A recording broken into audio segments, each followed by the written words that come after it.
শীত বলতেই ভোরের সকালে সরিষা ফুল, এটা বলতেই আমরা শীত বুঝি।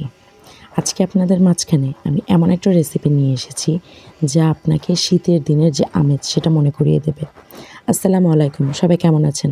আলহামদুলিল্লাহ, আমি ভালো আছি। প্রথমেই আমি ধনিয়া পাতা এবং সরিষা ফুল নিয়ে নিয়েছি। ধনিয়া পাতা ধুয়ে আমি কুচি কুচি করে কেটে নিচ্ছি। এই খাবারটা গ্রাম অঞ্চলে প্রচণ্ড লেভেলের পরিচিত এবং গ্রামে এমন কোনো মানুষ নেই যে এই খাবারটা শীতের দিনে খেয়ে থাকে না।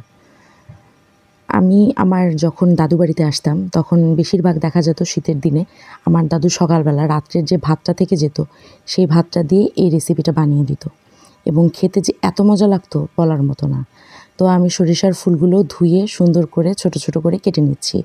এখানে মনে রাখবেন, সরিষার ফুল বেশি নেওয়া যাবে না, এটা কিন্তু একটু তিতা তিতা একটা ভাব থাকে। তো এখানে আমি পেঁয়াজ কলি নিয়ে নিয়েছি, পেঁয়াজের যে পাতা সেটা সহ পেঁয়াজ যে থাকে সেটা আমি কুচি কুচি করে কেটে নিচ্ছি। একটু বড় সাইজের কেটে নেবেন, এটা বেশি ছোট করে কাটার প্রয়োজন নেই। এই পেঁয়াজ কলিটাও কিন্তু শুধুমাত্র শীতেই পাওয়া যায়, যার কারণে এটা আপনার শীতের দিনে যে খাবারের যে আমেজ সেটা কিন্তু অনেকাংশে বাড়িয়ে দেয়। এখানে আমি শুকনো মরিচ চেলে নিয়েছি তেল ছাড়া এবং কয়েকটা রসুন কুচি নিয়ে নিয়েছি। এখন এই শুকনো মরিচের মধ্যে আমি পরিমাণ মতো লবণ দিয়ে ভালোভাবে এটা আধা ভাঙা করে নেব এবং এটা যখন আধা ভাঙা হয়ে যাবে তখন এর মধ্যে আমি রসুন দিয়ে ভালোভাবে এটা মাখিয়ে নিচ্ছি। রসুনটা দিয়ে ভালোভাবে মাখিয়ে নেওয়ার পরে পেঁয়াজ কলি এবং সবগুলো উপকরণ একে একে আমি ভালোভাবে এটা সময় নিয়ে একটু মাখিয়ে নেব। শীতের দিনে এই রেসিপি আপনারা কে কে খেয়েছেন অবশ্যই আমাকে কমেন্টে জানাবেন। অবশ্য আপনাদের এক একটা কমেন্ট আমার জন্য ভিডিও বানানোর ক্ষেত্রে অনেক উৎসাহ করে তোলে।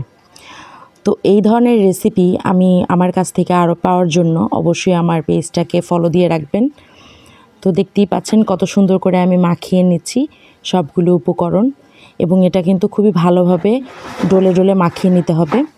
এরপরে আমি এর মধ্যে দিয়ে দিচ্ছি সরিষার তেল দিয়ে আমি এটাকে ভালোভাবে আরও একটু সময় নিয়ে মাখিয়ে নিয়ে এর ভিতরে আমি দিয়ে দিলাম ভাতটা আমি একটু হাত দিয়ে আধা ভাঙা করে নিয়েছি। একটু জড়া জড়া থাকলে এটা আপনারা হাত দিয়ে ছাড়িয়ে নেবেন। নেওয়ার পরে সবগুলো উপকরণ দিয়ে ভাতটাকে আমি মাখিয়ে নিচ্ছি।